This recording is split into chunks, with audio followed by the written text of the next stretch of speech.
For our live streaming to start up. Thanks. Morena koutou, welcome to our council meeting today. If I could please ask everybody to stand for our opening karakia. Tu taua mai ronga, tu taua mai raro, tu taua mai roto, tu taua mai waho, kia tau au te Māori tū, te Māori ora, ki te katoa, hauhe, huie, tākia. Wonderful to have so many guests today, and we're very much looking forward to our presentations in the public forum. Firstly, though, I have apologies from Councillor Simpson for lateness. If I could have, thank you, Councillor Bogue and Deputy Mayor Brosnan. All those in favour, please say aye. Aye. Against, carried. Do we have any conflicts of interest? No. So, straight into our public forum. We do have a number of presenters today. So just a reminder to elected members that questions are to be confined to obtaining information or clarification on matters raised by a speaker. And on that note, I would like to invite our first speakers of the day, Henare Okeefe, who we all know well, of course, having once been a councillor across the bridge, and Prison Director George Massingham, and the Kaiwhakamana prison volunteers. Welcome to you all, fabulous to have you here. If you come up, yes, thank you. Can we play the video, Your Worship? Absolutely. Okay.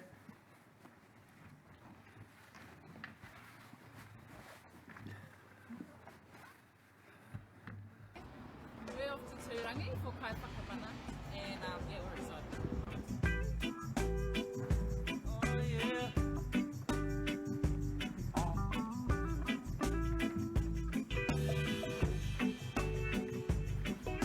Is that loud enough? Maybe a little more volume. Oh, yeah. The sweetest love you give to me, it makes me fine.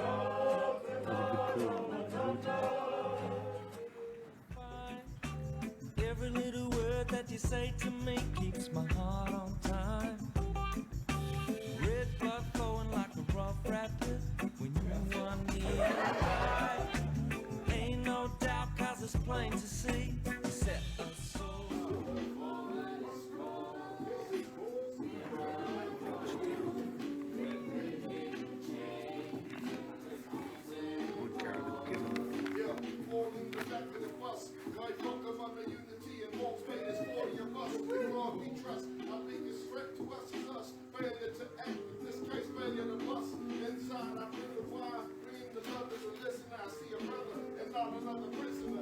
Maybe then we can reduce the crime rate. Another threat to Kaiwhakamana is our mind state.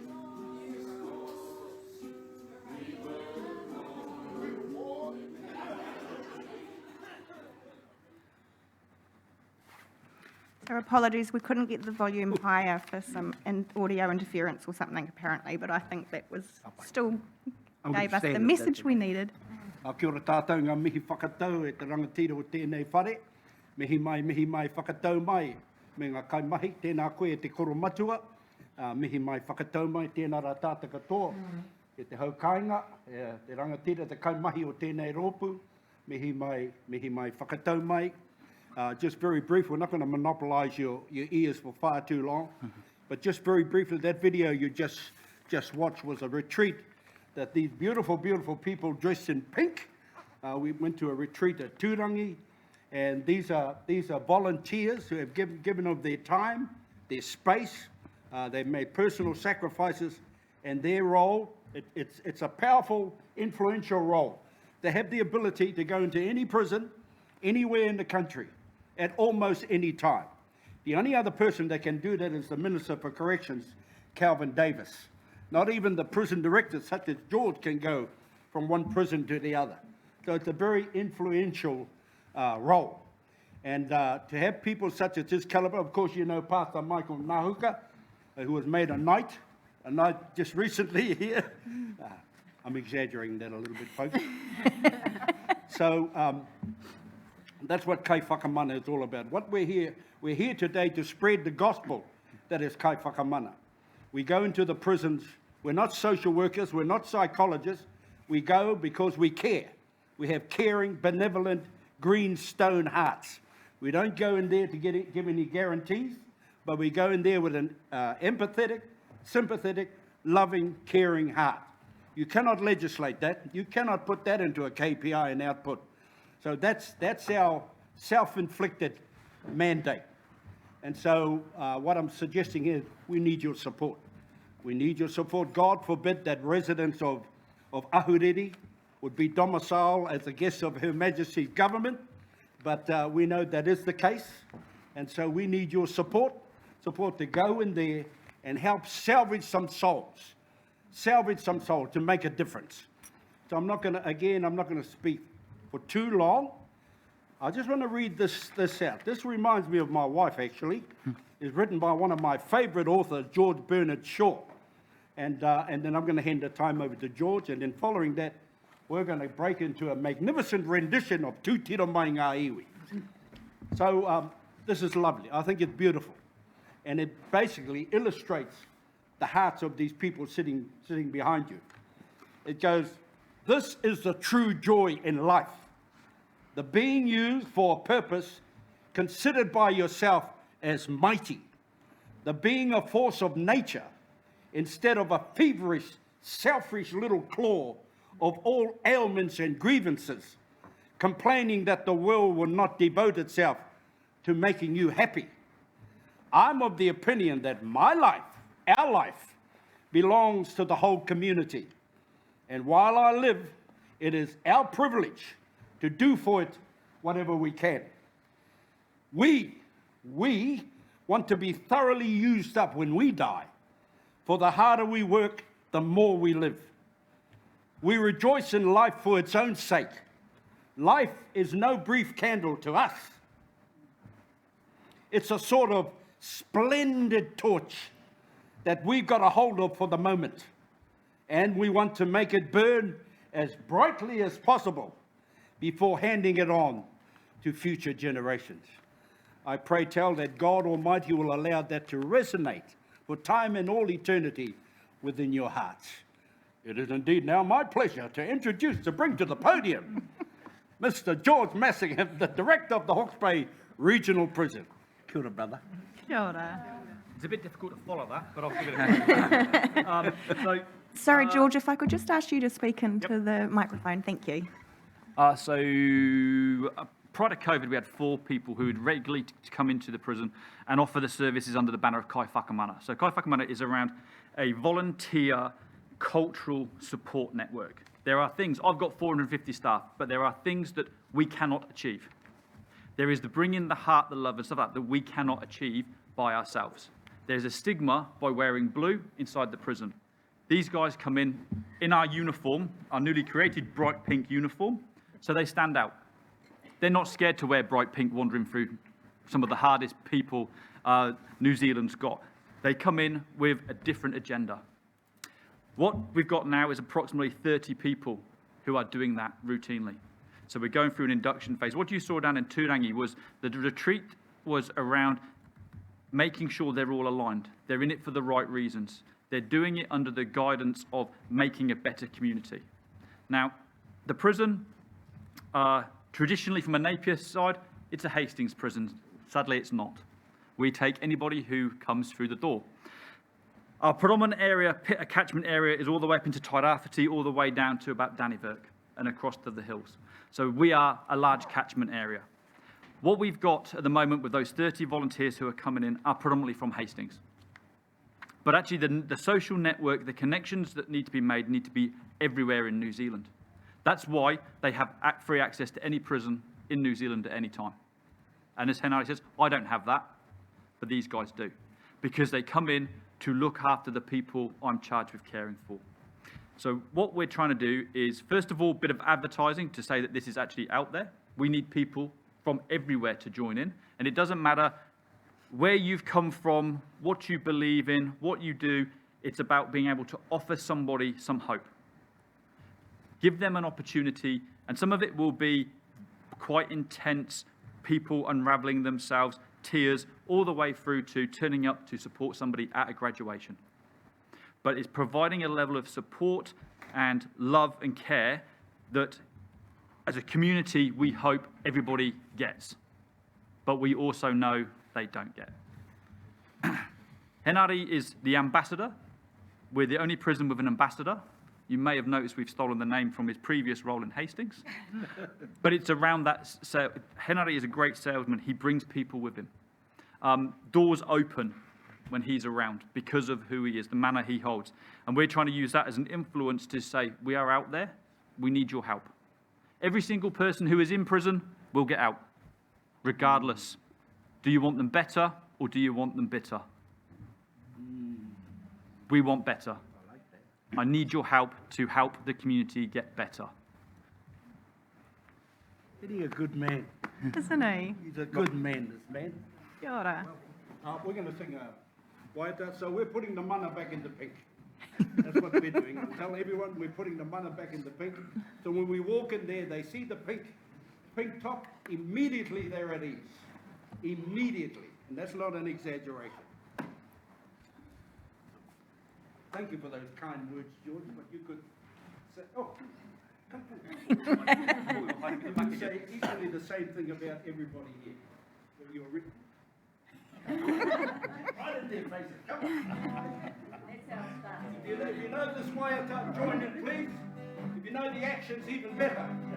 Tūtira mai ngā iwi, tātou tātou e. Horo moti, taha. Tūtira mai ngā iwi, tātou tātou e.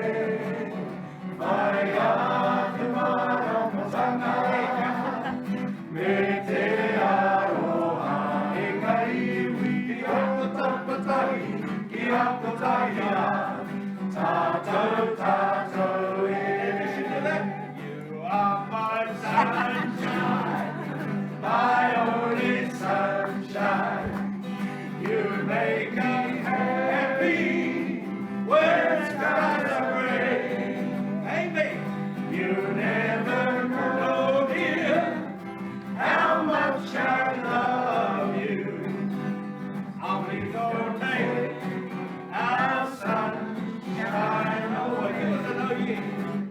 Oh, yeah. Ladies and gentlemen, we are indeed the ambassador, Kaiwhakamana. Thank you very much.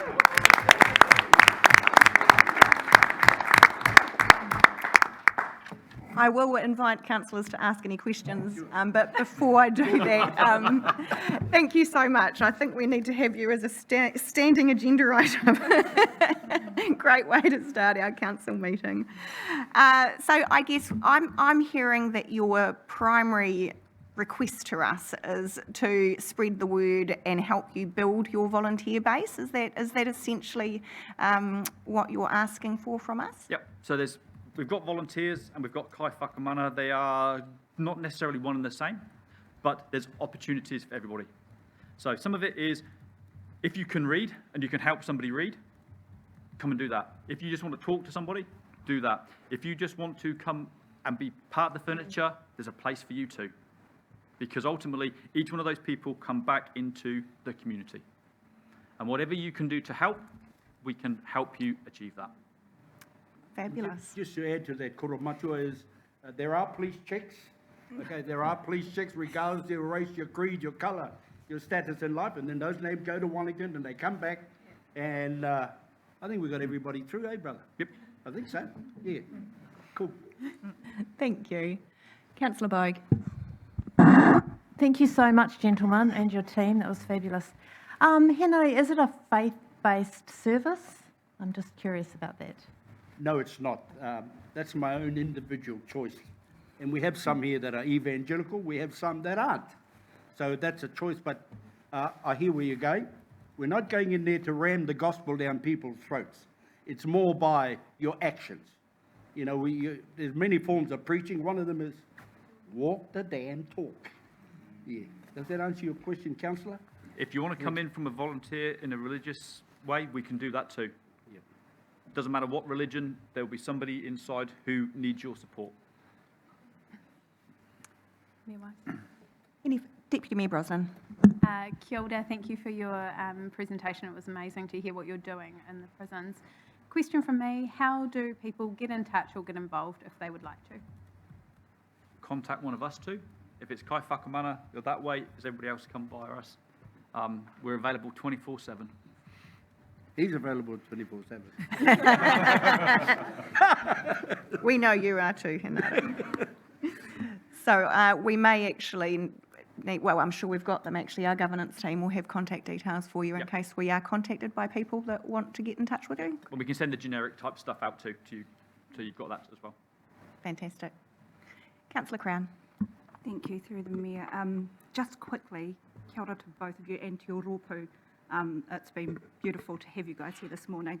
I'm just wondering, is there somewhere people can go to find out the impact, or do you have stories or examples of how the service has impacted the people that come and volunteer, but as well as our whānau who are currently in your care? I can only talk from personal experience. This group here, we're still in our infancy stage. We're just getting it up and running. Barney might have a couple of stories. Barney, would you? Oh, kia ora tātou. Look, we've got a intranet system internally with Arapautama called Tātou. So if you go online and look at Tātou and put in Kaiwhakamana, it'll bring up stories that have been presented over the years. Probably just another one, I see you've got a partnerships manager type role within council, talking to Hillary. That's another contact if you want to go through Hillary to make those connections. And then just one other thing, just to follow on what Henare was saying. This is a kaupapa Māori approach, Kaiwhakamana. So it's under that framework around connecting people in our care with their whakapapa and with their whānau. So really important that people understand who they are, where they connect to, and that's part of this kaupapa as well. Thank you, Barney. You got a job, Hillary. Oh, thank you once again so much for coming and sharing your story and what you're doing. It's absolutely fantastic, and certainly I'm sure we'll be out there shouting from the rooftops, trying to encourage people to make contact with you so that you can have even more volunteers to continue doing your good work. Thank you, everybody. Bless you. It's okay if we leave? Or?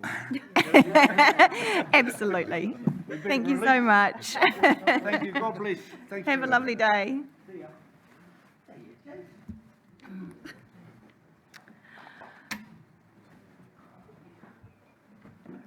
And now I would like to invite Levi Armstrong and Associate Professor Rachael Forrest, who are presenting on the Meke Meter pod project research findings. It's great to be getting an update on this great initiative.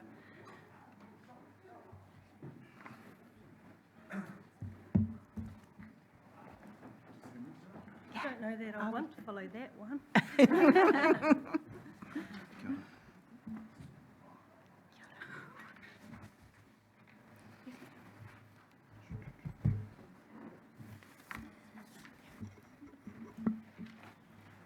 Tēnā koutou katoa, ko Levi Armstrong taku ingoa. Te rangatira, Kirsten, tēnā koe, ngā councillors, tēnā koutou katoa. Yeah, keep it short and brief. I know we don't have much time, but first and foremost, I want to thank the Napier City Council for supporting this initiative post-COVID. It was part of a COVID recovery grant that we received, and yeah, we were very fortunate. We had converted a shipping container into a gym. Just a quick background. Is the PowerPoint coming up? Sorry.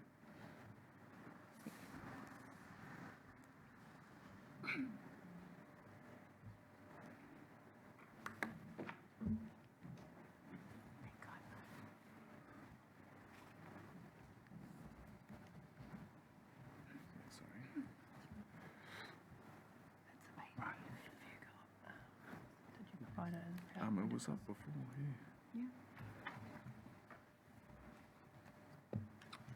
The files. Yeah, we had it up before, I think, yeah.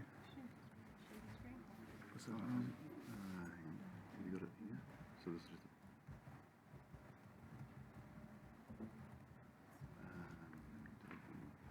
just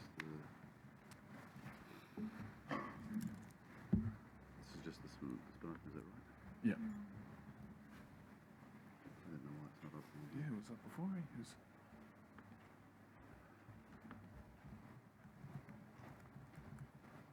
Keep talking while they do that.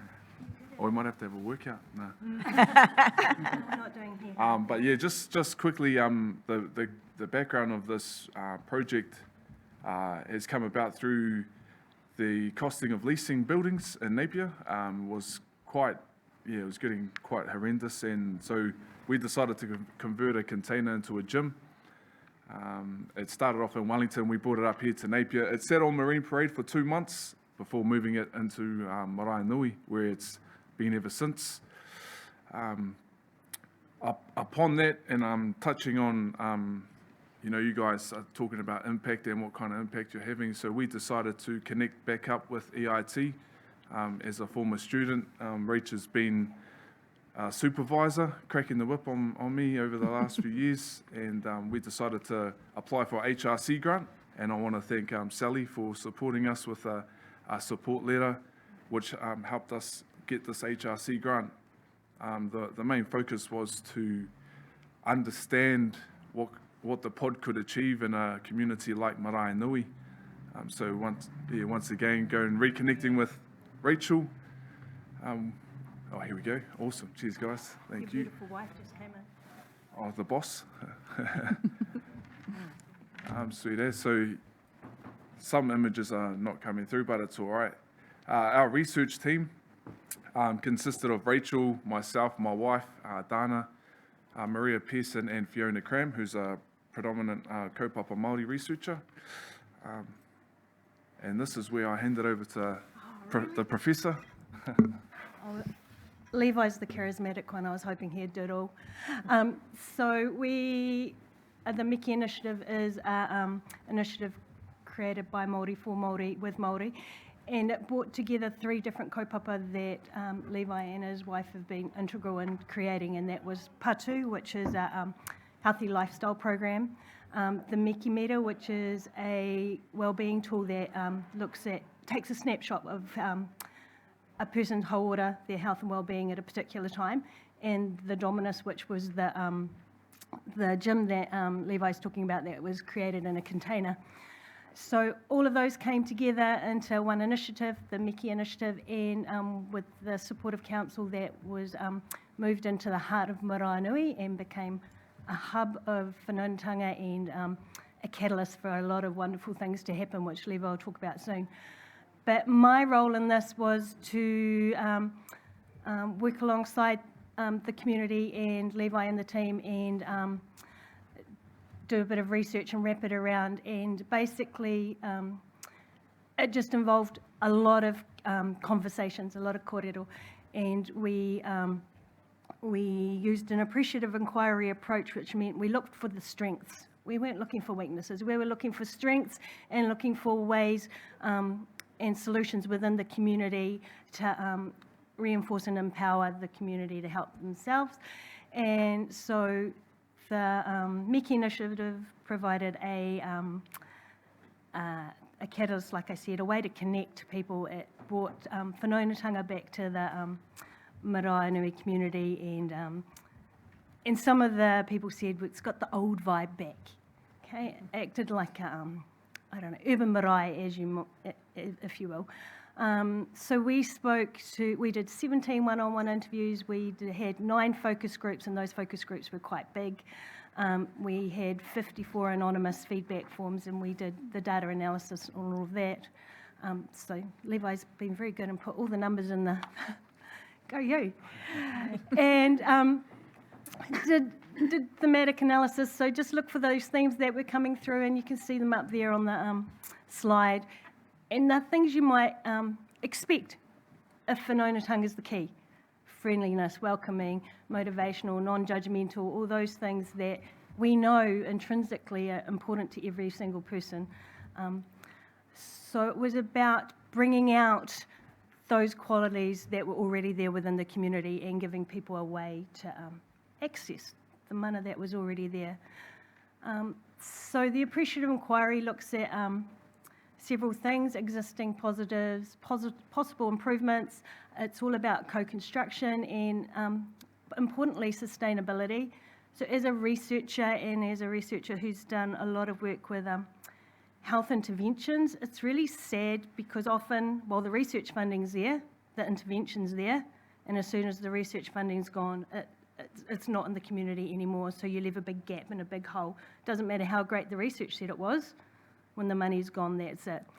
So an important part of the Meke initiative was working alongside council and other stakeholders to make sure this was going to be a sustainable thing, because otherwise it's not a pro-equity approach.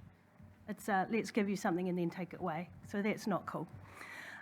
So lots of existing positives, unifying the community, bringing back the positive vibe, connecting people. The improvements was all about just opening dialogue between the community and the likes of yourselves and other stakeholders, and that was the key thing. Just the community feeling heard, I think, would be, if you had to sum it up, was the most important part of this.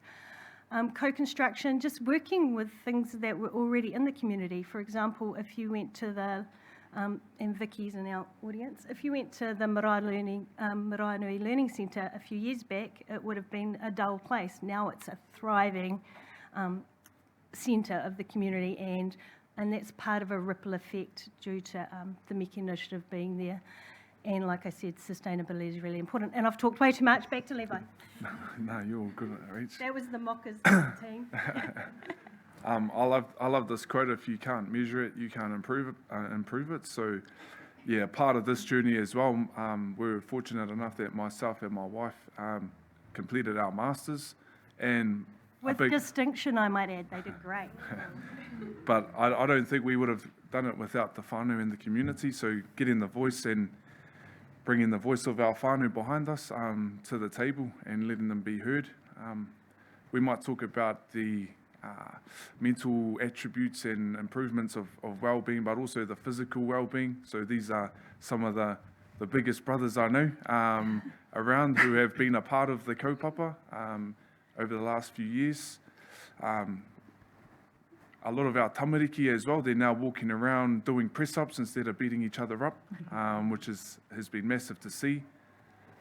But also it's opened up doors for a lot of our whānau to sign up to mainstream gyms. It has been a catalyst, really. Whānau have felt intimidated going into mainstream gyms, and the pod has been that stepping stone for them to then graduate. These are just some handsome brothers that I train with. But also, I love the relationship with EIT. I'm a big advocate for EIT. It changed my life as a student, and now to reconnect, and now we've got a group of our students in the room, and seeing them change has been exceptional. It's been amazing, and yeah, seeing them graduate through not just the level 2 but level 4 program. There's this kind of feeling around the main campus being in Te Reo as well, where whānau from Marae Nui, they are a bit intimidated coming into Te Reo. Therefore, being able to bring programs to Marae Nui, the whānau, it's in their own backyard, and they're loving it. They can vape wherever they want, Even the local fish and chip shop has got wraps now, so that's pretty cool for the students. As a leader, I can't do everything, and therefore it was about trying to find the next up-and-coming Terminator, and that was our brother Coven, who's in the crowd as well. I remember this guy coming to the pod when we first put the pod in Marae Nui, and he hasn't left since. He weighed in at 119. He's made a huge transformation, not just in himself, but his whānau. He also is a graduate of the EIT Level 4 program, and is also an entrepreneur, created his own brand, Backyard Motivation, and now he's the cap of the pod. He's also working part-time at City Fitness, so I'm a big believer in growing leaders, and the next up, I might die tomorrow and someone's still there being able to facilitate. That's the goal, and this is what he's been able to create and continue. So it's awesome to see. In terms of the future, we're currently building another pod for Taupo. So everyone across the country has seen what we've created in Marae Nui. We wanted to start local. I live in Taradale, so it was ideal to bring the pod to Hawke's Bay, get our hands on it, see what we can do, wrap some research around it, and grow more trainers. And now this has been built actually in China. It was too expensive to build in Aotearoa, unfortunately. But some of the logic model, and I like Henare's kōrero around the prison and programs in the prison. And for us, we're trying to keep our brothers out of prison. We want to get them before they end up going down their path. And engagement through employment, education. We've seen a reduction in criminal activity from a lot of whānau. I think they're getting a bit older now and a bit wiser. And yeah, just seen overall health improvements within Marae Nui. And lastly, yeah, we've done this on a very minimal budget. And I'm pretty sure that we would have, in terms of a social return on investment, saved a bit of money in terms of justice, health, education, etc. And I'd like to thank all our partners who have been a catalyst for us to complete our mahi. And nō reira, if there's any questions, kia ora. Kia ora. Thank you so much, Levi and Rachael. And it's been an absolute privilege here at Napier City Council to be a part of this journey and watch what you've achieved over the last, is it 2 years, 3 years? Yeah, if you chuck in COVID, yeah, about 3 years. Yeah. Gosh, I can remember when the pod was up on the Marine Parade for those couple of months, and we had a lot of our whānau from Marae Nui heading up there to do it, and I guess they loved having it right on their back door when it moved to Marae Nui there. Yep. And I also just want to acknowledge and say congratulations to yourself, Levi, and your wife, Dana, for achieving your masters. That's incredible. So, and you know, we as a community, it's great to have leaders such as yourselves that actually introduce initiatives and projects like this for the well-being of our community. So thank you for everything that you've done. Kia ora, thank you. Kia ora. Do we have any questions? Councillor Bogue. Thank you so much, Levi and Coven, for this fabulous program. I understand just a few questions. Is it on 3 times a day, is it, you have these programs? And how much does it cost for the participants, and what's your budget? And if you don't have a budget, what happens to this program? Yeah, so some good questions, and it is 3 times a day. It's free for the community. We're trying to eliminate all barriers, whether it's travelling to a gym, whether it's cost to a gym. So yeah, those are I guess the key outcomes is making sure that it's free for our whānau. Good thing about the pod is we can pick it up and move it wherever. I know down on Marine Parade we tore that grass up. So I think being a pilot, it's awesome that council have also jumped on board to support, provide a concrete pad as well. In terms of future, we have just established a charitable trust. I know that was a big barrier, and I thank again council for supporting us as a fund holder for some grants that we were lucky enough to receive. So yeah, I think sustainability wise, we are looking for further funding to support not just the pod in Marae Nui, but possibly a pod in Anderson Park as well, which is something that we have discussed with Michelle. But empowering, you know, that community, empowering all our communities and across Napier, not just Marae Nui.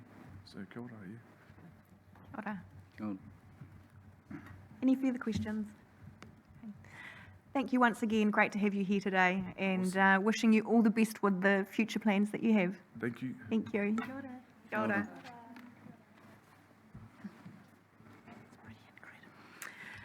Now, on our agenda, we did originally have Emma Morgan, who would be doing a presentation on the collective iwi and environment groups advocacy report that they have prepared. They have deferred into our next council meeting, and so we now have Jeremy Smith and Barbara Arnott from the Art Deco Trust, who are presenting on the progress of the Women's Restoration in Memorial Square. Welcome, Barbara and Jeremy. Thank you, kia ora tātou, and good morning to everybody. You know Jeremy, and you've all met me. I'd like to firstly acknowledge the other members of the project team, Simon Dunn, who's overseas, and he's the chair and the project manager of this, this whole project, so, and he can't be here. But for the council, Brian Faulkner, Jamie Goodser and Hugh Mullane sit around the table with us. And I'd also like to acknowledge Councillor Tariha Chad, who's a valuable member of our board. So this is just really just to keep you up to date where we are. And Jeremy's prepared this presentation just to show you where we are, which is the design stage. And we haven't quite got the costings yet. We think we're going to get them this week. We're hoping we're going to get them this week. And clearly we'll have to come back to council because you'll have to make some resolutions, I presume, shortly. I think it would be by next council meeting. We'll have something for you to really have a look at in terms of the funding, etc., etc. So here's where we've got to. Good morning, and thank you all for your time. If I can work this out. So, the woman's rest, circa about 1920, located in Memorial Square. To your right of the photograph is Tennyson Street, just for a bit of orientation. So as Barbara mentioned, the project team, and we've also been working with a number of consultants on this project so far, many of who are either donating their time and resources or at cost. The general feeling amongst the consultants we're working with is that this is for the public good and a project that they're really interested in being involved in. So the original woman's rest, watercolour by Louis Hay, circa about 1924, before the building was constructed. And the drawing on the right-hand side, just to give an idea of the original layout. So the top of the picture is north, and you originally entered the building through the double doors, through a corridor right into what was the Plunkett waiting room before going into the Plunkett room. The main rest room, teas, coffees, writing a letter, and at the south end of the building, at the bottom of the picture, the older women's rest, and then the public facilities at the back. No, literally it was for elderly women on this side and young women with their babies on the other side. That was 1926 from them. So we wouldn't stand for it today. So working with Anne Galloway, heritage architect, and Gavin Cooper, and thank you to councillors for access to all the building files. We have put together a comprehensive document, the Heritage Inventory, which seeks to assess and rank the heritage value of the internal and external features of the building. And the proposal is to retain the prominent decorative features of the building, the use of the brickwork below the windowsills, plaster walls, terracotta roof tiles, and to do it in a way that is will not compromise the heritage integrity of the building. So in a brief history, to the right, the orange lines show where the original covered veranda was filled in 1947. The green lines are an extension that took place in the 60s. The purple lines indicate work that was undertaken in the 90s, and red was an extension that was also put on for 93. So the proposal. Essentially, the work that we're looking to undertake is the removal of the walls and reinstate the portico at the eastern end of the building, the removal of the windows at the northern facade to be replaced by 3 doors which were lost, removal of the existing ramp in the southwest corner at the rear of the building, a inclusion in 1993 which essentially moved the entrance from Memorial Square to the back of the building, additional planting around the outsides, internally strengthening of the building to new building standards, removal of additional or later additions, walls that moved internally, and refresh the bathrooms. It's probably about the 8th time the bathrooms have been renovated in the building.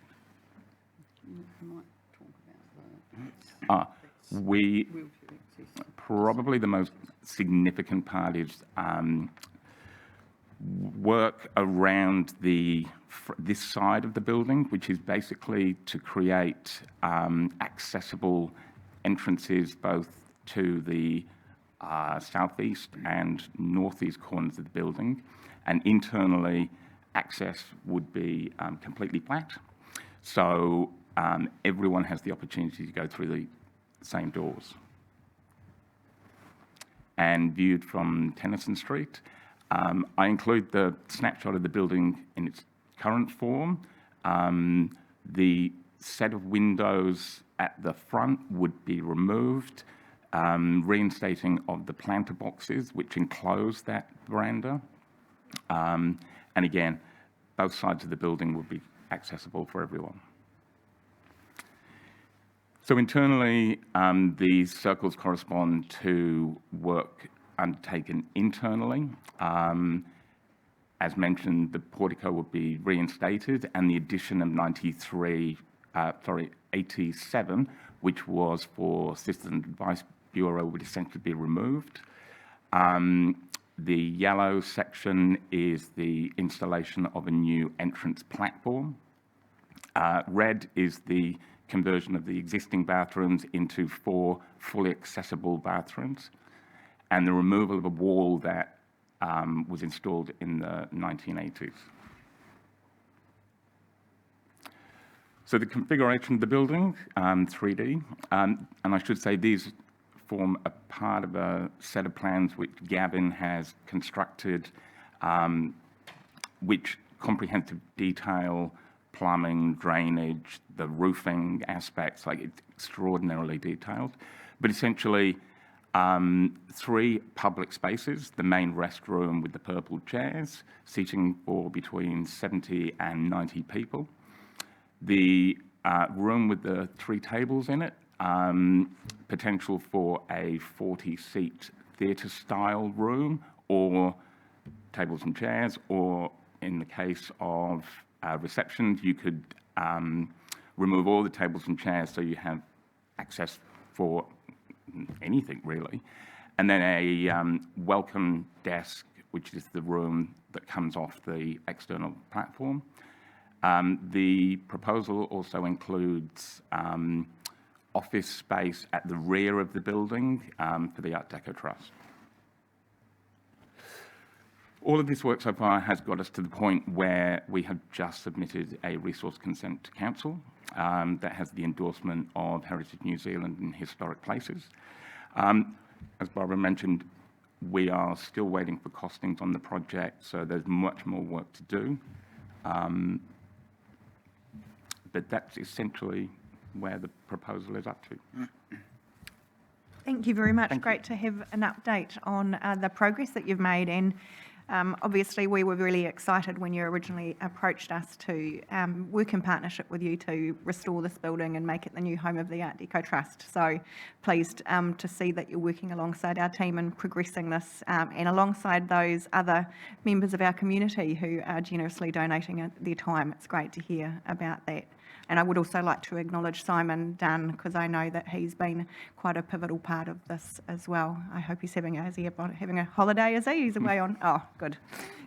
Right, I'll open up to any questions from councillors. Deputy Mayor Brosnan.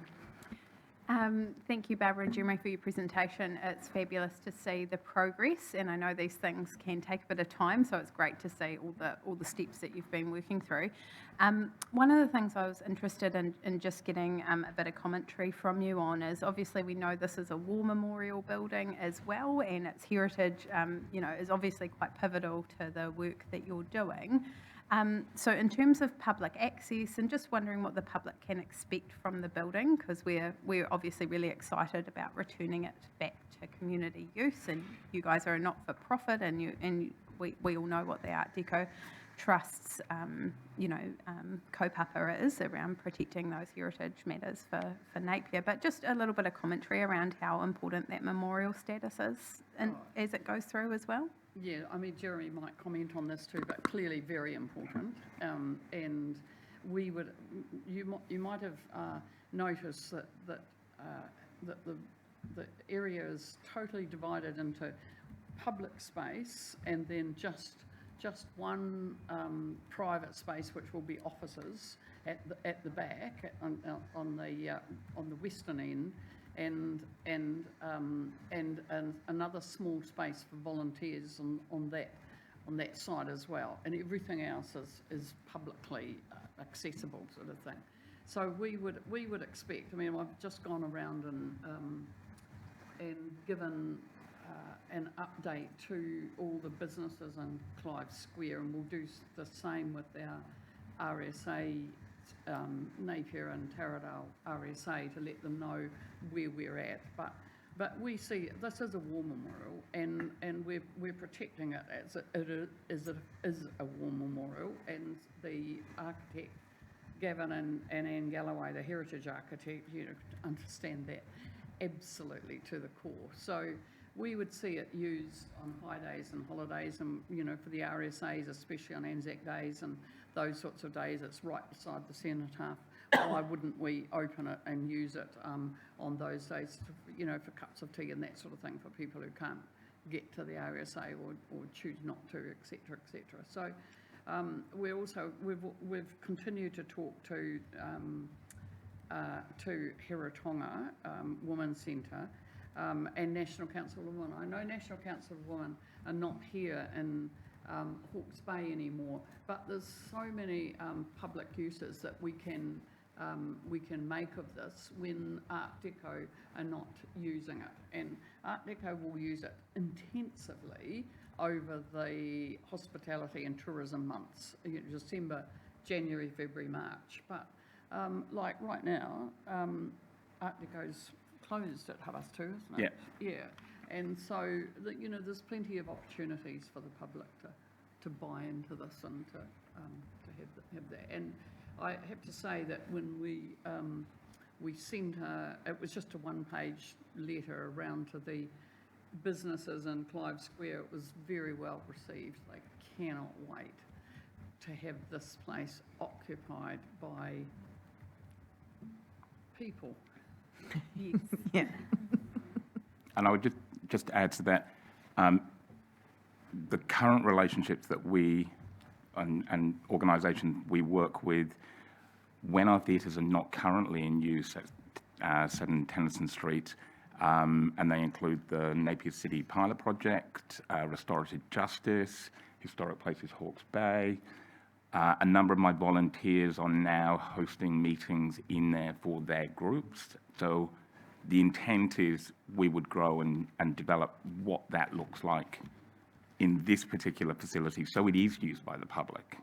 As I say, currently at 7 Tennyson Street, right now we're closed at 2:30 in the afternoon, so I have venues that could be occupied. So that is the intent. Councillor Crystal. Thanks for your presentation. I was trying to work out in there, are you still going to have a shop and things like that, or is that gone? Yes. Do you want to go down? Oh, if I go.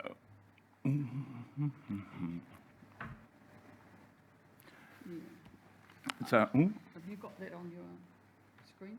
Oh, there you go. So we are looking at a gift souvenir shop. Understanding that the vast majority of visitors to the trust are tourists, and as Barbara mentioned, particularly over the summer months, that's our kind of activity. But the intent is gifts and souvenirs like the books that we produce about Napier, about Napier's history, things, mementos that remind people of their visit to the city. It's also intended that that main kind of welcome gift shop would, not exactly sure how yet, but would have a panel exhibition sort of space which documents the history of the building, its location, from the construction of memorial squares all the way through to the restoration project. So very much about this building, this space, this land, this is kind of where you are. But it's not we're not envisaging a kind of full-blown job from that perspective. So that's that bit there on the... On the larger room on the left-hand side. And what about parking? You know, obviously you've got the cars and things like that. Are you... We're currently parking. I've had a number of conversations with various departments across the council with regards to what parking could look like. In the same way, currently operating in 7 Tennyson Street, we have an agreement where we can close a number of parks right in front of our building, which is for cars but also buses. The intent here is that buses could occupy, drop off and collect from the bus station. High days and holy days, we're probably looking at operating the car business from in and around Masonic, because that's where people are. And I'm in conversation with the Masonic about how that will work in terms of ticketing. So that would be done from inside their building. We've got a whole series of workshops with our volunteers, especially. We've had a whole series during the year and last year, and there are some sensitivities around the move, especially from the tourism end of town to the other end of town. We believe that we can make it work, and our volunteers are on board with us, and the workshops will identify their issues and how they see it. You know, we've had a lot of input from them anyway, but we expect to have a lot more.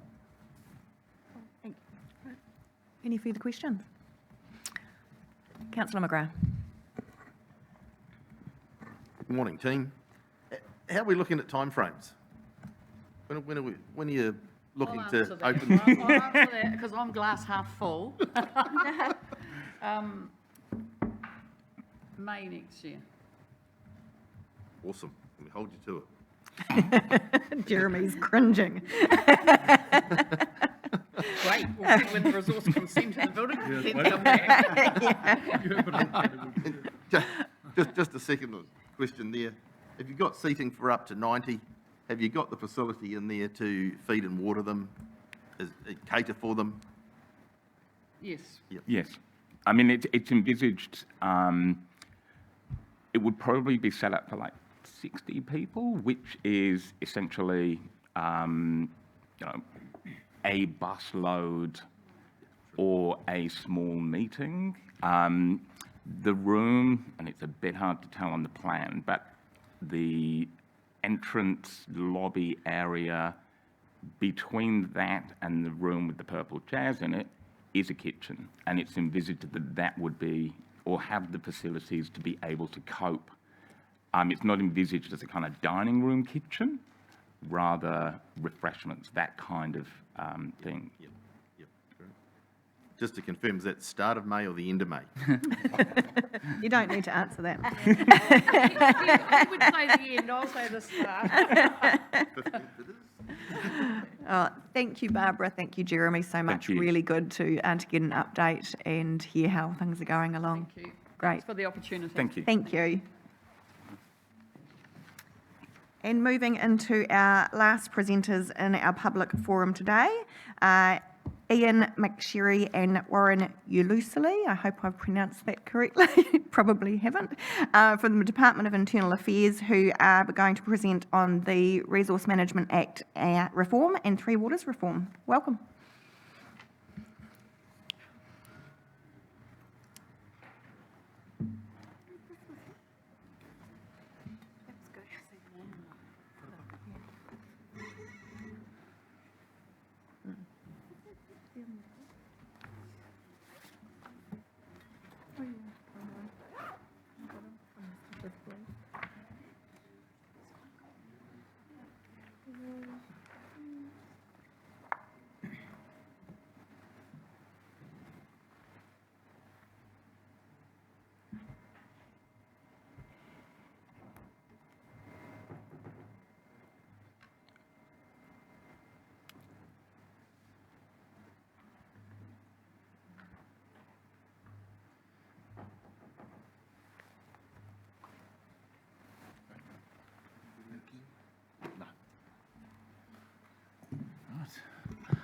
Kia ora koutou. Thank you very much for having me.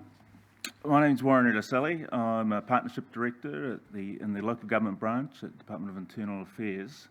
I'll just give you a little bit of a background to this presentation, but before I do, I want to introduce my colleague here, Caroline Dumas, and I'll get her to speak a little bit about herself and her background, who has just come on board and is the Partnership Director for this zone, your council, and will be liaising on a regular basis with your CE, Louise Miller. Do you want to just say? Yeah, kia ora, good morning everyone. I'm Caroline Dumas. Started with Internal Affairs a few weeks ago. I've come over from Waka Kotahi, and prior to that, Queenstown Lakes District Council. So, Funis, good to see you. Nice to see a familiar face. So, I'll be working with you all in looking after the Zone 3 councils, and really looking forward to getting to know you a bit more. Thanks for having me. All right, as I said, just a bit of background to this presentation in my capacity in terms of connecting with the council and a conversation I had with Louise.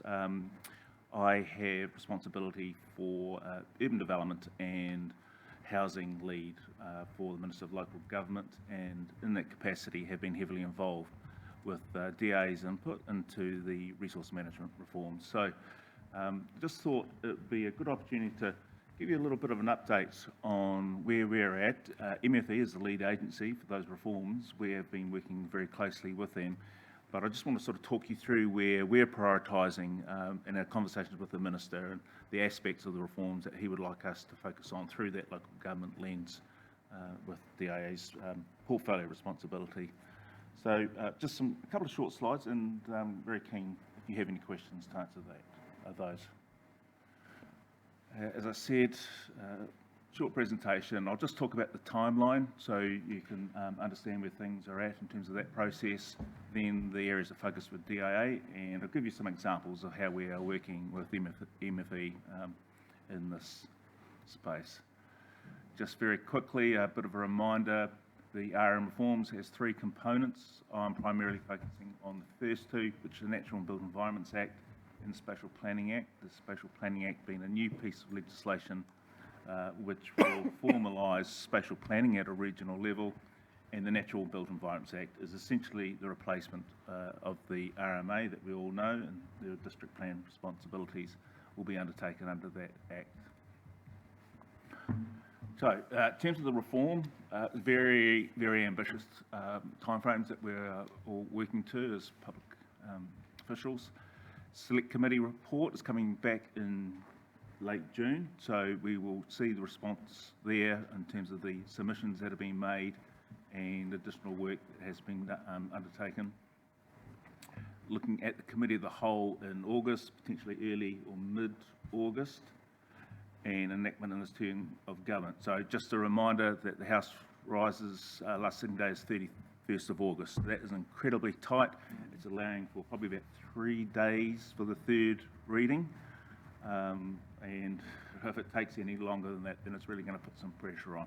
But the Minister, Minister Parker is quite resolute in his desire to have this enacted in the term of government. So that's what we're all working to. And as I said, it's putting some pressure on. But that's what we're looking at in terms of enactment. Quite a helpful reminder, I think, for everyone here. You're potentially looking at a 7 or 10 year time frame for implementation.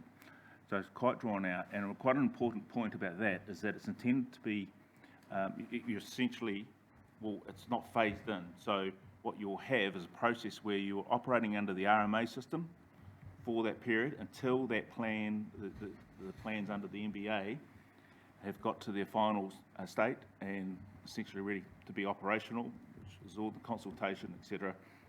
At that point, you change over. So it's not like you develop parts of it and then start phasing it into RMA considerations. It will be RMA, but you'll have resourcing requirements from your council to input into development of the plan under the new system at the same time. So there's quite an impact. It's for you as a council in terms of operationally your planning resource, and across the country if you're looking across the system. It's an area that we've always struggled in terms of capability and capacity nationally and experienced planning staff, and when you're developing a new plan at the same time as you're maintaining and implementing your existing plan. That's additional pressure. So something I thought worth raising here. Now, DIA's role is focusing on transition and implementation. Had a number of conversations with the Minister. He's very clear. This is where we need to focus our efforts. This is where we're engaging with the MFE on and thinking. It's the first challenge is understanding this new system, putting it all together, the wiring diagram, if you like, and understanding how the new system works. Secondly, it's the mechanics of it, the nuts and bolts. What does that mean in real terms? For example, forming the new regional planning committees. What does that take? Who picks up the phone and calls who? How do you bring that together? What are the time frames? These sorts of things. And that's what we're seeking to understand. We're trying to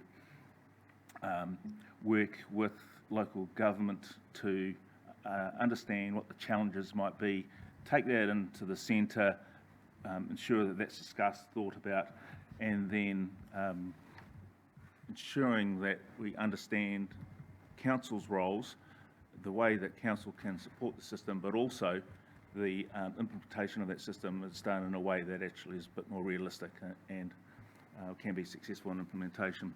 So I've just bullet pointed a few areas that we've broken down under that transition implementation. I've talked about one, looking at the establishment of the regional planning committees, the role of the central government appointee. So for the spatial plan component of the new reforms, there is a central government appointee on the committee. That's not the case for the MBA planning committee. Thinking about the system interaction with LGA as the Act, that's one of our responsibilities at DIA, but also thinking about future for local government, any recommendations that might come out of that and how that might tie in with the reform of the planning system. Obviously very important in the context of the local government system, the role that has in that planning system. And national direction is obviously a very important part. Without getting into too much detail, the national direction is a core part of the new system, which will influence both the development of the spatial plan, but also your MBA plan. And I think it's generally accepted that one of the challenges with the RMA was that the government was a bit slow on central guidance and looking to address this under the new Act, but it's quite a challenging piece of work, but critical to the operation of the new system. So lastly, I'll just quickly go over some of the things that we have in place at the moment. The primary forum for DA's engagement with the MFE on this work is through a local government steering group. So that's chaired, co-chaired by, there's a local government co-chair and MFE. And within that we have councils, LGNZ, Taituara, ourselves, and the council representation is both a political and an operational level with CEs and mayors from various councils. Now, there's a subgroup there that DA is also part of, which is the implementation group. And I've just bullet pointed there 5 of the priorities that group has identified for transition. So engagement and communications.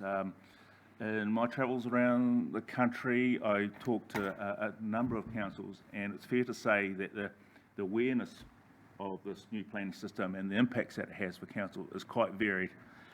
And on that point, there's two components to that. There's the operational understanding of the Act, and that's quite technical, and it's probably of more interest to your council officials, and I suspect you've been briefed from staff on what this new system how the new system works, potentially in comparison to the RMA. So that's a technical area, and it's challenging to wrap your head around, but it is important that you do.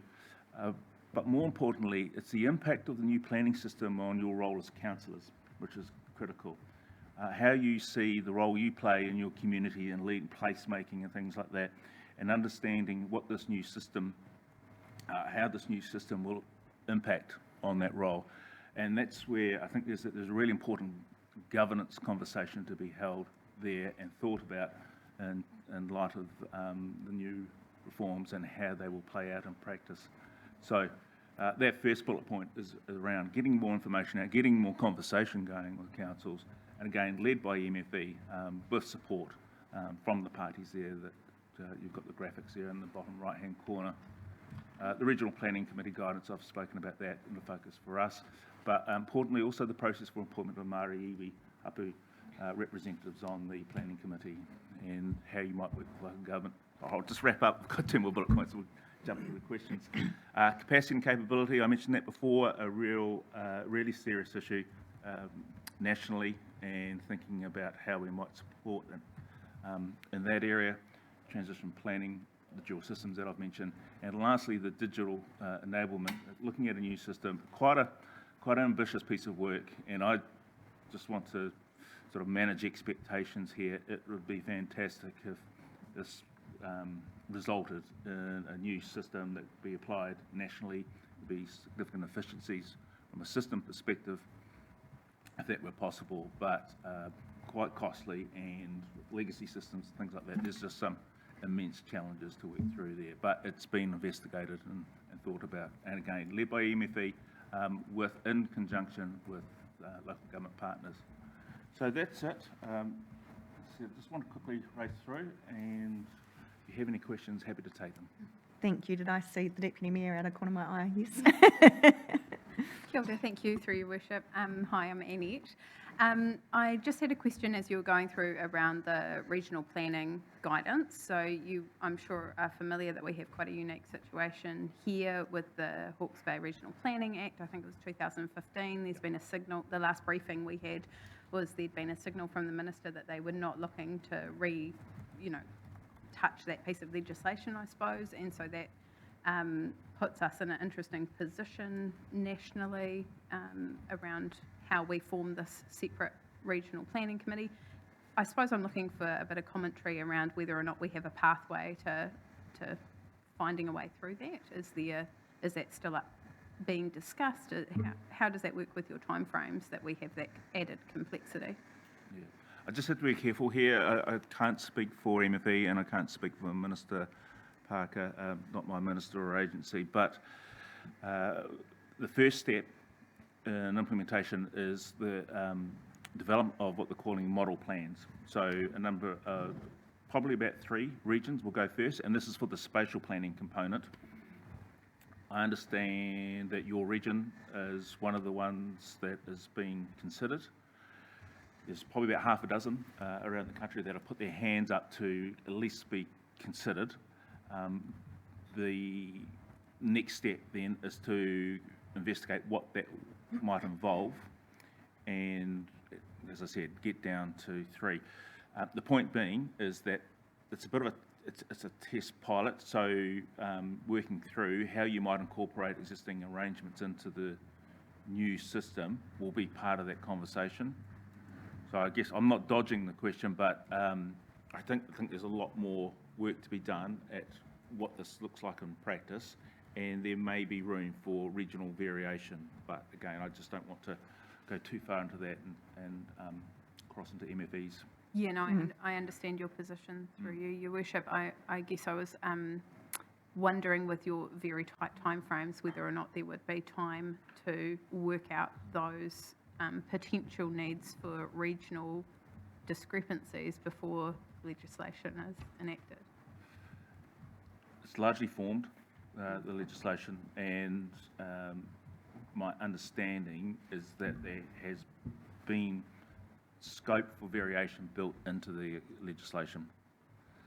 So if your question is, if you've looked at the bill and there's an aspect of that that's been, that would preclude the approach that you're suggesting, then unless it's addressed through the Select Committee report and there's that change, it was something that you'll have to work through at enactment. But encouragingly, I know that there's an expectation that there will be regional variation, and that has been built into the legislation. But there won't be an opportunity to change that if it's not going far enough. And in terms of that regional conversation around the new regional planning committee and how that fits in with the existing regional planning committee. That is still very much being discussed with no real conclusion or potential. There's options being considered at the moment.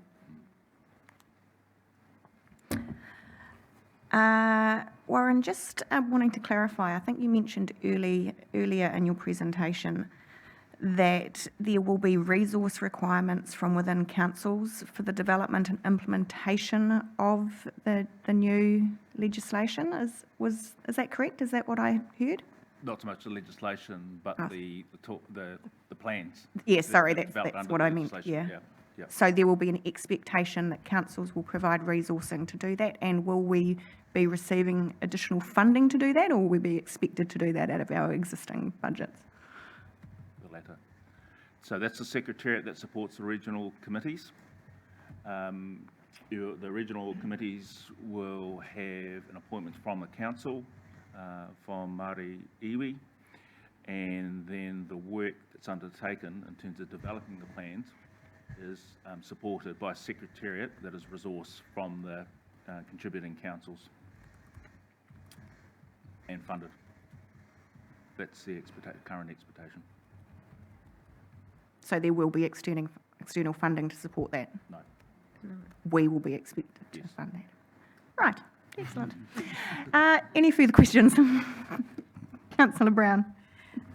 Kia ora, through the Mayor. In similar line of thinking around what happens at enactment. So can I just test if I heard you right? So at enactment, there's no need for us to jump to new rules right at the start. We still operate under the RMA, but some of our staff are building the new plans at the same time or at a regional level. And then what is the sort of time frame around when we jump? Have we got 7 to 10 years to get to that point, or how does that bit work? The 7 to 10 years is an expectation in terms of having operative plans. So there's a lot of work leading up to that point. So that's the first point. And then secondly, there's an expectation that it'll be sequenced. So the country just doesn't have the resource to go out and start do the 14 plans all at once. Right. So, and thirdly, you're looking at your spatial plan first. So that's first cab off the rank. You focus on that. That's a high-level plan. Look at that gives you guidance in terms of infrastructure investment, your roading corridors, growth areas, and that sort of thing. Then subsequently, the direction from that spatial regional plan will you expect to see reflected in the new MBEA plans. So that's probably 3 or 4 years away.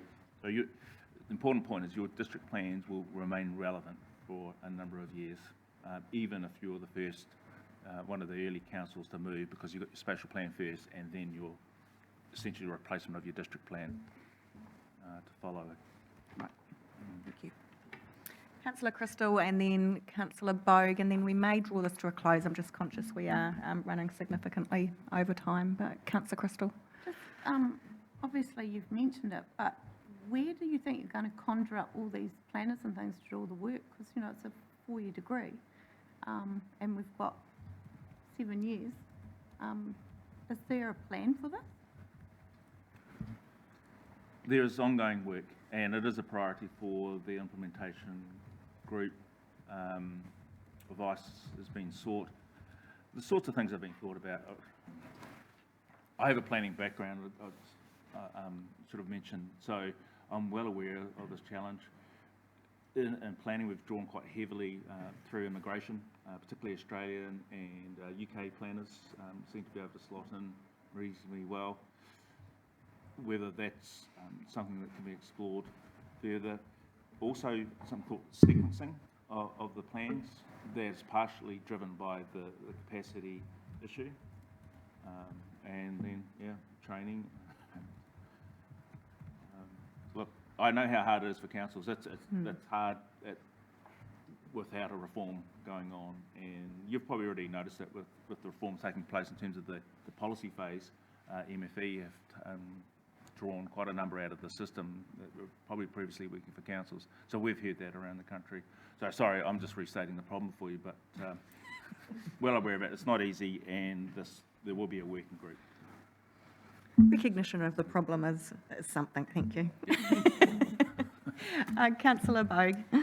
Warren, just for the benefit of members of the public who are watching this, would you be able to just summarise the purpose of these reforms and what they are going to look like, if that could be done relatively briefly? Yeah, what they look like, probably a bit ambitious to summarise Summarise. quickly. But look, at a very high level, two drivers for the reforms, and failings, well, some concerns around the RMA in terms of environmental outcomes. It wasn't seen to be delivering in that respect. There are cases where environmental standards were being degraded or certainly not achieved in terms of community expectations. And then the other aspect is the efficiency of the system, and I guess the ongoing economic impact of a system that was seen to not necessarily enable the type of development that we wanted at in a cost-efficient way. That's very high level. There's a further breakdown. So the new system is expected to address those two things with environmental limits and then better enabling development above those limits that are deemed appropriate. And then the new part of the system is the regional spatial plan. So clearer direction about future signals, like I said, your future housing areas, growth areas, corridors and things like that. Very simplistic breakdown. Thank you very much, Warren and Caroline. I am conscious that we're quite a bit over time, and I think we still have Ian, who's doing the Three Waters reform. So we will move into that one. I'd also like to acknowledge I see our Hawke's Bay Airport people here. So when we have finished with our public forum, we will adjourn and go into public excluded so that you don't have to sit here for another hour and a half or so before we get to your item. So just letting you know that. So Ian, we welcome you to the front, please.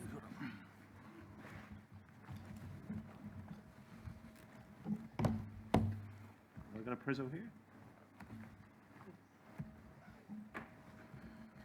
No. I'll just introduce myself while we're getting that sorted. So I'm McSherry, Council Interface Manager in the National Transition Unit. Just to give you a bit of my background, although my accent might betray me, I've actually worked in water infrastructure over 20 years in New Zealand and Wellington.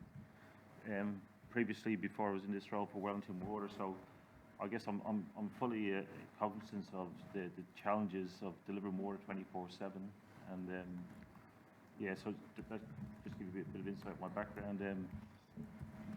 While I've been in this role, I probably would like to start off by saying, I guess a big acknowledgement to Napier City Council staff, Russell and the team have been, and Louise, since she's come on board, have been excellent today. We're very professional. They've obviously got a busy time with BAU, even busier time now, post-cyclone, but have been really professional and really good to deal with, looking after the best interests of their community and their people, and obviously the sizable water staff you have here, which has been good, for us and hopefully for your community, notwithstanding that, I guess the headwinds that the programme has had that we all probably are aware of. So, just like to acknowledge that.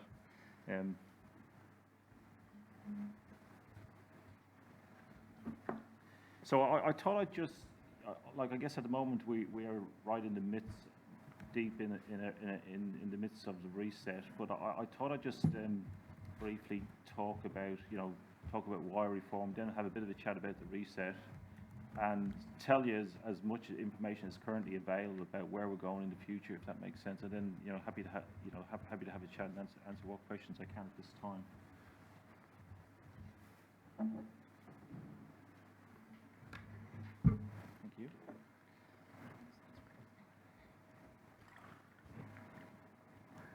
So I'm assuming I don't need to point out to this council, I guess, the challenges that we have when it comes to delivering water in New Zealand at the moment.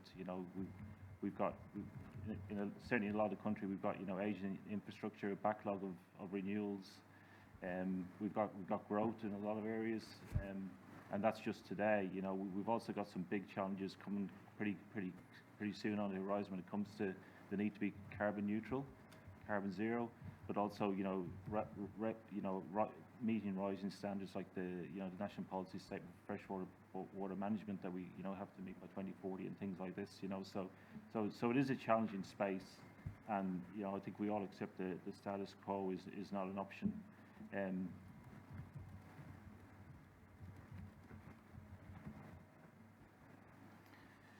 Yeah, so the reset, so as you guys are aware, you know, we've got a new Prime Minister in January, and you know, he you know, wanted to review his programme, and you know, the last bit of the programme to be looked at and to be reset was the water reform programme.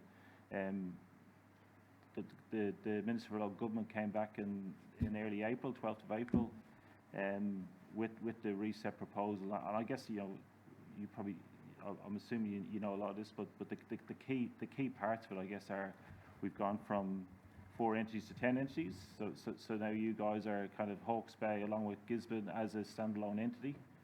Yet to have a name, but and I guess. Sorry, Ian, could I just ask you to move the microphone a little closer? I think some of our online attendees are struggling to hear you. Thank you. Sorry about that. No, good. Yeah. Is that better? Yeah, and I guess then the other big change, I guess, is the change from a big bang go live date of the 1st July 2024 to a backstop date where all entities must be live by the 1st July 2026. You know, there's probably there is quite a bit that, you know, that has remained the same. We've still got the 50-50 you know, partnership with iwi Māori. And we've still got Te Mana OTY statements at the centre of the new model, albeit added in community priority statements, you know, which have been added. Yeah, so you know, as a result of the government's change in direction, you know, that's obviously prompted us as a transition unit. You know, we're the delivery unit of the reform. We've had to go away, obviously, look at our program, review it, and we're in the middle of resetting at the moment. I guess the key part of that really is, you know, we've gone from that big bang date, if you like, to a staggered approach. It will enable, I guess, you know, having these smaller entities, it will enable, you know, us to be more agile, but also be able to, you know, the intention is to get more local voice into that, and we are due to come out very shortly to engage with councils on those entity bases, if you like, to talk about, I guess, 2 big things. Number one, you know, the programme going ahead, but also number 2, to engage on what sequencing might look like.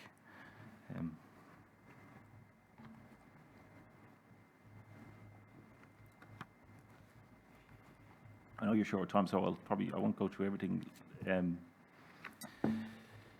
Yeah, so probably a couple of things to point out from a governance and local voice point of view. I guess, you know, number one, from a governance point of view, you know, these entities will have professional boards, competency-based boards, and then sitting above them they will have ORGs. And I guess the key change from the previous model when it comes to those regional representative groups is that every council will have a seat at the table to enable that local voice.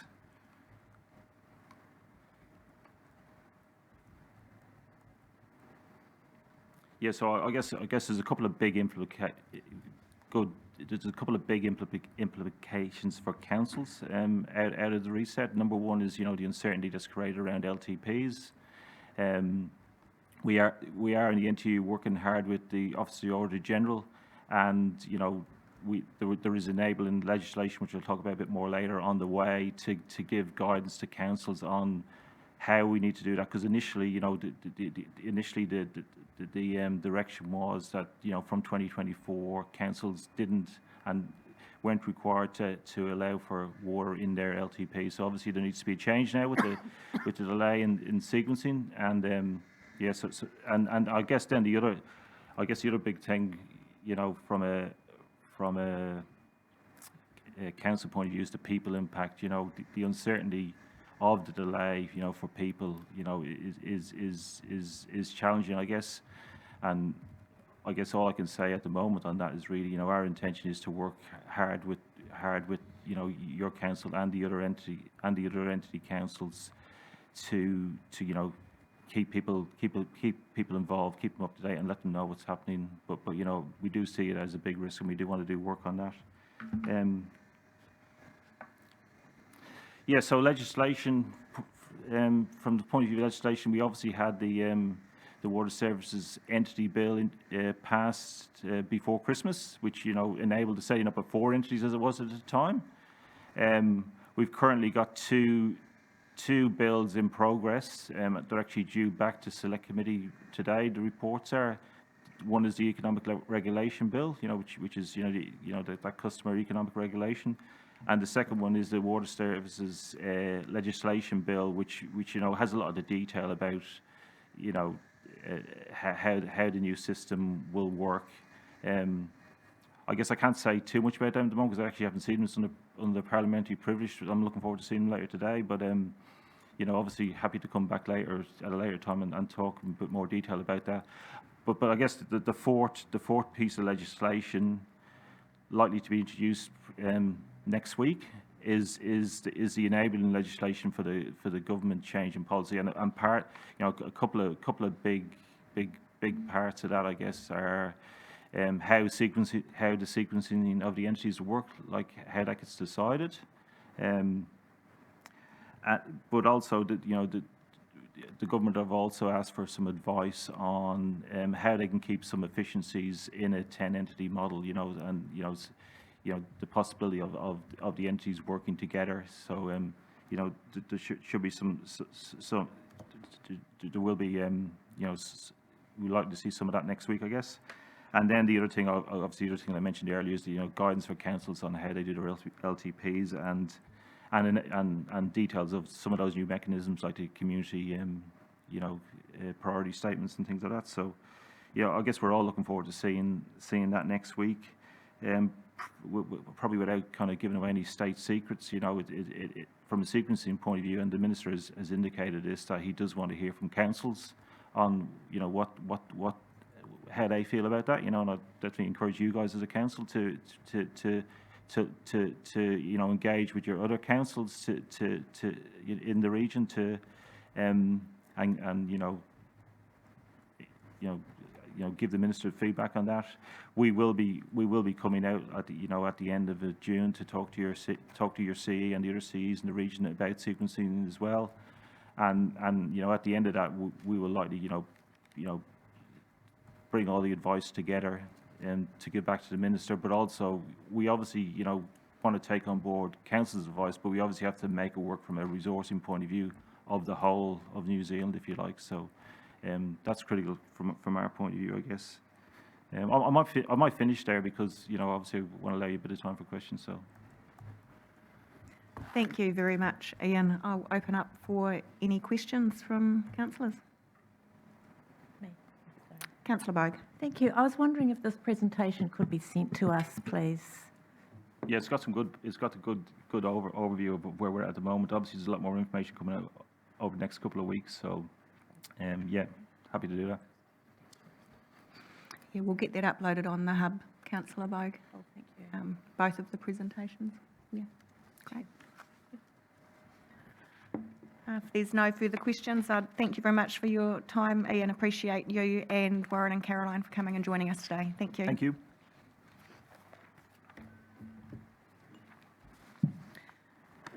As I mentioned, we will move into a public excluded now. If I could have a mover and seconder, please. Thank you, Councillor Mawson, Councillor Crystal. All those in favour, please say aye. Aye. Excellent. And we will just take a very short 2-minute break.